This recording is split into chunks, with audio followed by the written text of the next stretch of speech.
কালি আপোনাৰ প্ৰাইম মিনিষ্টাৰে ইয়াত ইএলএছ টিভিটো ইনগ্ৰেট কৰিব মানে গৈ আছে, এইটো বিষয়ে আপুনি কি ক'ব?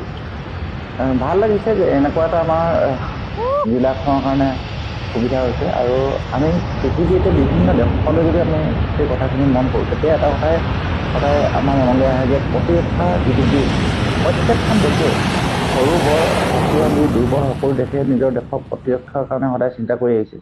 আৰু এই প্ৰতিৰক্ষাৰ দিশটোৰ কাৰণে এতিয়া আমাৰ ভাৰতবৰ্ষই আমি গৌৰৱ কৰিব পাৰোঁ যে আজি অসমৰ দৰে ঠাইত, মৰাণৰ দৰে ঠাইত ইমাৰ্জেঞ্চি লেণ্ডিং ফেচিলিটি যিটো কৰিছে, আমি ইয়াৰ যোগেদি মই ভাবোঁ যে ওচৰৰ যি আমাৰ দেশ আছে, আজি চীন আছে, পাকিস্তান আছে, বা আমাৰ ম্যানমাৰ আছে, বিভিন্ন দেশ যিবোৰ আছে, সেই দেশবোৰৰ পৰা যিবোৰ ভাবুকি আহিব পাৰে, সেই ভাবুকিৰ কাৰণে আমি সজাগ আৰু সচেতন হৈ থকাটো ভাল।